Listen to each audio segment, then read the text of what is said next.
Not one, not two, not three. You get the point. 10 breakout prospects for the Twins in 2022.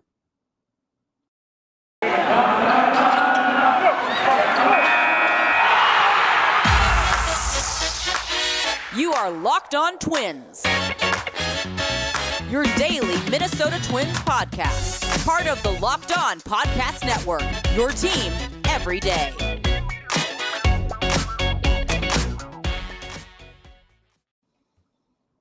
And welcome to the Locked On Minnesota Twins podcast. Today is Thursday, December 9th. And I'm your gracious host, Nash Walker. Thank you for making Locked On Twins your first listen every day. We are free and available on all podcast platforms. Skol Vikes, big game tonight against the Steelers at US Bank Stadium. If you're watching on YouTube, you can see I'm in my purple Skol gear. If you're not watching on YouTube, I am in my purple Skol gear. And check out Luke Braun after the game. I don't know if he's going to record tonight. I assume he'll record tonight. After the game for Locked On Vikings. Check that out. Seth Topol, Locked On Wild, amazing. Ben Beacon, Locked On Timberwolves, amazing. I'm Nash Walker, writer at Twins Daily, lifelong Twins fan, bringing you 5 days a week coverage on the Minnesota Twins. I'm excited. I missed talking Twins prospects because we had Prospect Friday every week during the season. We would discuss who had a great week in the system.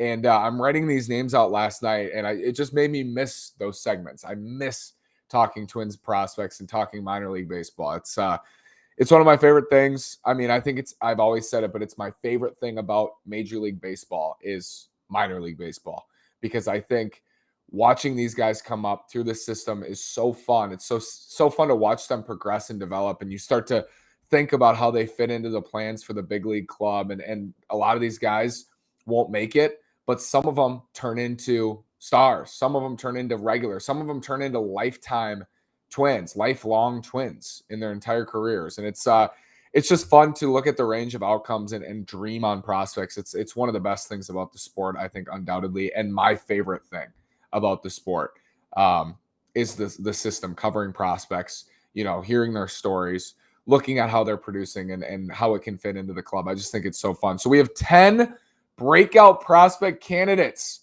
for 2022, all in the Twins system. Now, some of these guys are coming off really solid years. A lot of them are coming off good second halves, which is always fun to look and kind of stretch that out and see how they're going to do at the beginning of 2022. And a lot of them are young. A lot of these guys are young. We have 6 pitchers, 4 position players, and then I will give my top picks and one sleeper who is not on this list, but I think is a sleeper for 2022. I'll give my top pick the hitter. I'll give my top pick the pitcher. Really excited about this. So I want to jump right into it. Let's get into it. And let's start with Aaron Sabato. And Aaron Sabato, Twins first round pick in 2020. He was not good for Fort Myers. Just was not good. He was hitting like $120. He was walking a lot. And we talked all summer about how much he was walking. And I just kept pounding the drum.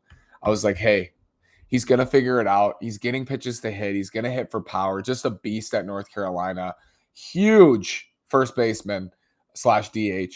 Maybe third, but oof, that's a stretch, I think, for him. But the reason I have him as a breakout prospect candidate for 2022 is he got called up to Cedar Rapids, hit .253. His on-base percentage was .402. He slugged .613 in 97 plate appearances at high A. So really turned it on, started to get going with pitches in the zone. When you walk that much, you're going to get pitches to hit. If you're up and counts that much, you're going to get pitches to hit. So we know he did. And at Cedar Rapids, he was crushing the ball. And I think he's a breakout candidate in 2022. Undoubtedly, Aaron Sabato, I think, is going to have a big season next year. And not all 10 of these guys will have a big season, but I'm going to tell you why I think that they could. And I think Aaron Sabato will probably start at Cedar Rapids next year. I think he could start at AA. I mean, this is an advanced college hitter. I know he didn't show out very well at Fort Myers, but he certainly did in Cedar Rapids, and I think he could start in Wichita at AA next year. I don't think that's crazy. Second on here, I have Chris Valemon, who the Twins just protected in the Rule 5 draft. The reason I like Valemon is, of course, the 32% strikeout rate. The ERA is bad. The walk rate is bad. But the tools are there, and the periphery numbers are there. Great slider, 95, 96 with the fastball. Got to be more consistent with his velocity. That's the scouting report. but the slider's a great pitch, and that strikeout rate, 32%. The stuff's nasty, and Valemon may have a future in the bullpen. Going fastball slider out of the bullpen, probably can ramp up to 96, 97 out of the bullpen with a hard slider, and you can see him being a late inning weapon. Got to throw more strikes, got to get more outs, got to limit the home run ball. Similar things we see, but some one or two tweaks, and I think Chris Valemon could become one of the best starters in this system. I think he's special. He came over in the Sergio Romo deal as a player to be named later, but Valemon's no player to be named later. I think there's serious upside with him, and I'm excited about his 2022. I'm most excited, I think, about Joan Duran out of all 10 of these guys, and I'm excited about all of them and what they could bring in 2022. But more than anybody is Joan Duran. I think Duran still has the best stuff in the system. I think he has the best arm in the system. I think he has the highest upside in the system among all pitching prospects, maybe among all prospects in this system, because of the 98, 99, 100-mile-an-hour fastball, the improved command, the splinker, the swing and miss pitches, a developing breaking ball. I think Duran has the highest upside. He's huge. He's massive. I think he's 6'5", mid 200. Like, he's a big, big boy. And I think he is, if his elbow is healthy next year, and that's obviously a concern, the elbow.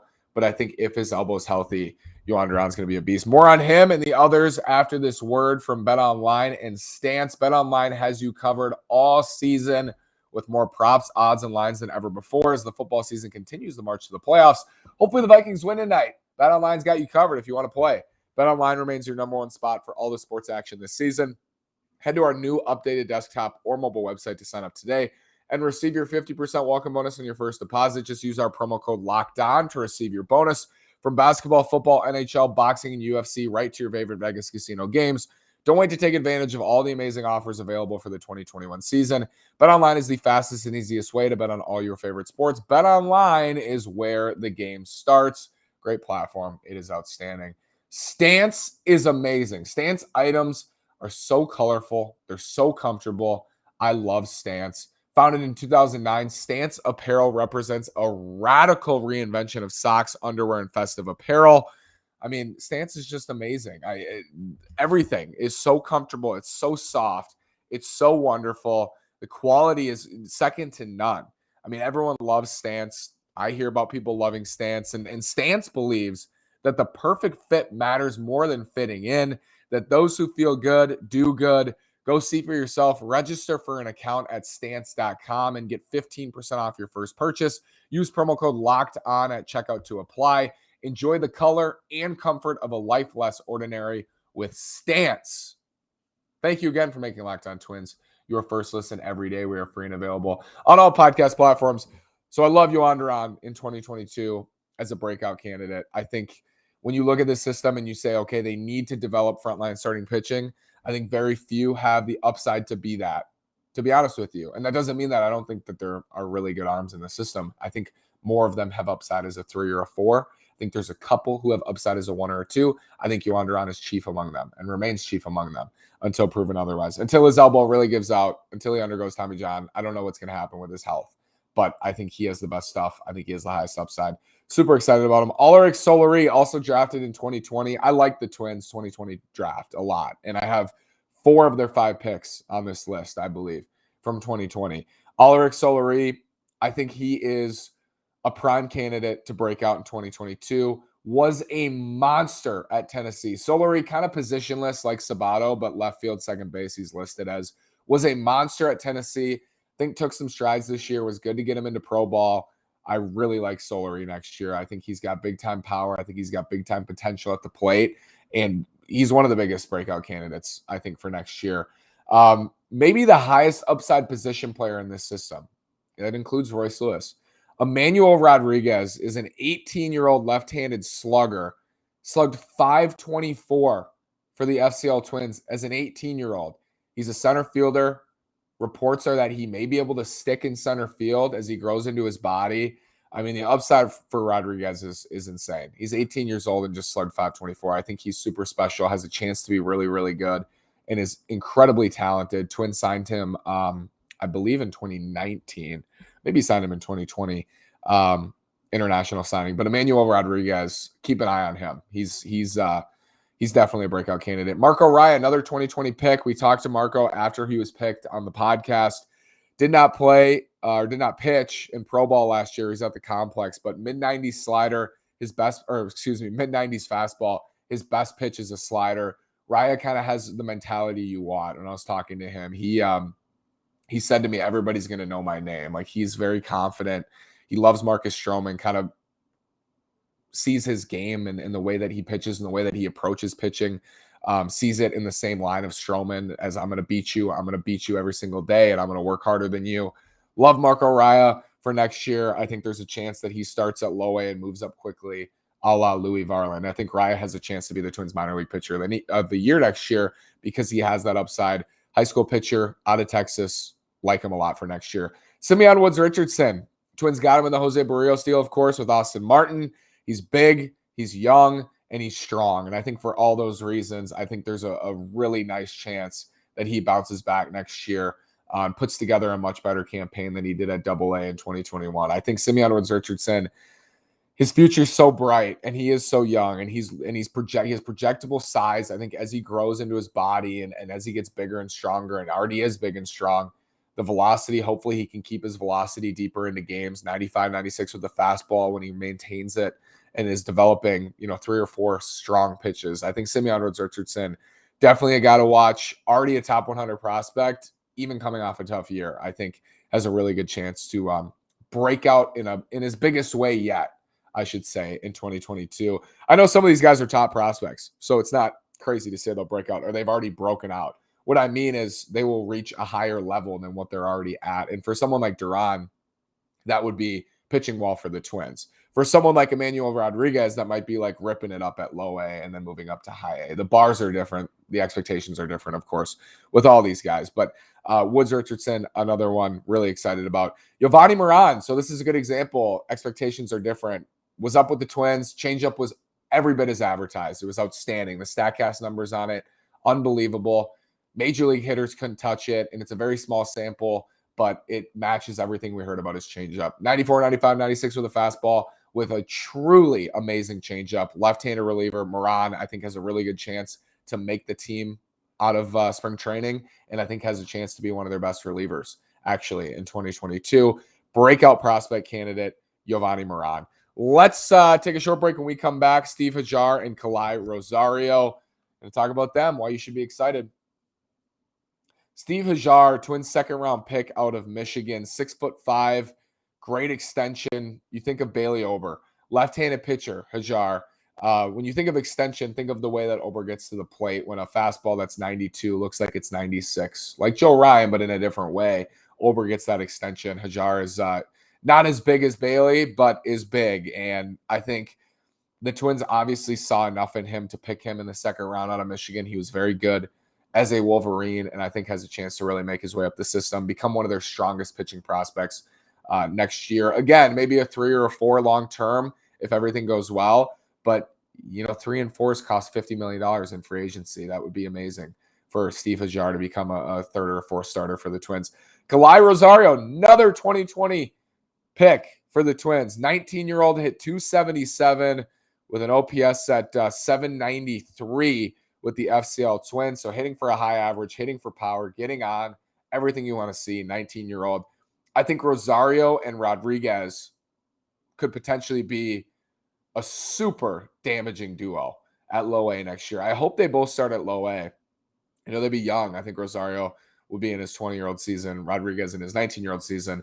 But that would be amazing to start at low A, and then maybe they can work their way up together. But Goliath Rosario from Hawaii, scouted with big-time power, special from the right side, special bat. I think those two together, like if you're looking for deeper in the Twin system, we've been hearing about Royce Lewis, Alex Kirilloff, Trevor Larnach forever. Like that's the middle of the order that we're looking at. And a lot of these things never work out. But if you're looking deeper down the line and you want to know like who's going to man the middle of the Twins order in 10 years, and as crazy as that is, like who knows if we'll even still be playing baseball in 10 years. Hopefully we will be. I think they will. But if you want to know who are the best candidates to hit 3rd and 4th or 2nd and 3rd for the Twins in 10 years. I think it's Emmanuel Rodriguez, and I think it's Goliath Rosario as a left-handed, right-handed back-to-back duo right there. I think those two are the most exciting of that age group. Keone Cavaco just hasn't shown it. Hasn't shown it enough to be a part of that group. But Rosario, Rodriguez, watch for those two next year. I'm telling you, you could hear a whole lot. You could see them in top 100s as early as next year. I think both of them, especially Rodriguez, because of the center field ability and kind of the tools. He's a bucket of tools, special tools. And that leads me to my top picks. My top hitting pick is Emmanuel Rodriguez. I'm really excited about him, and I'm excited about what he can put together next year as he gets bigger, stronger, gets adapted to pro ball. Excited about him. The pitcher, Joan Duran. And I don't know if you know this about me. If you've been listening to the podcast for a while, you do. And if you haven't, I'll tell you, I love upside. And that comes with its cons, like loving upside, because usually that means there's downside, maybe more so than other players. But I'm of the belief like a floor is overrated because we've seen time and time again in baseball. It's so weird. You never really have a floor. Injury is a huge part of that. There's no such thing as a floor. You can't say this guy is a lock for a 3-win player because that guy can get hurt tomorrow. That guy can have an injury that impacts the rest of his season that you don't know about. That guy can just fall off a cliff offensively or defensively. You never know. So I like upside because if they hit that upside, the hardest thing to develop is power, whether that be a power pitcher or a power swing. And if there's upside, I really fall in love with that. And Joan Duran has massive upside. My sleeper pick, someone I didn't mention, is Royce Lewis, the Twins' top prospect. How can he be a sleeper? Well, he's coming off a torn ACL. He's coming off basically a lost season in 2020. And, just hasn't been on the field since 2019. So people kind of forget about Royce Lewis. But people are talking about Royce Lewis because the Twins have a vacancy at short, and we're talking about the future. We talked about that last night with Matt Braun, talking about the future of the position. Royce Lewis is always going to be part of that conversation. But he's a sleeper pick because I think, like Duran, these two, as recent as 1 year ago, we were talking about them like making a serious impact on the Twins in 2022. And things have changed. Injuries, ineffectiveness, things have changed with those two, but the upside remains super, super high. I really like the upside here with Lewis, Duran, and then I think longer term, Rodriguez has the best chance to become like a global top 100 prospect for the Twins very, very soon among the younger age group. So let me know what you think. If there's any other prospects you think I should have put on this list, let me know. But we have Aaron Sabato, Ulrich Solari, Goliath Rosario, Emmanuel Rodriguez for the position players. We have Chris Valemon, Joan Duran, Marco Raya, Simeon Woods Richardson, Jovani Maran, and Steve Hajjar for the pitchers. Let me know what you think. Leave a comment on YouTube. Leave a review on Apple Podcasts. Thank you so much for listening. We'll be back tomorrow. We'll talk Tony Oliva and Jim Cott in their election to the Hall of Fame. I apologize. It's been a little bit delayed. We'll go over their careers tomorrow and celebrate that. Thank you so much. Have a great day. Go Twins. Please make Locked On Bets your second listen. Locked On Bets is outstanding. It's your daily one-stop shop for all your gambling needs. Locked On Bets is hosted by your boy Q with expert analysis and insight from Lee Sterling. And the best part, it's free and available on all podcast platforms. Thank you again. Go Twins.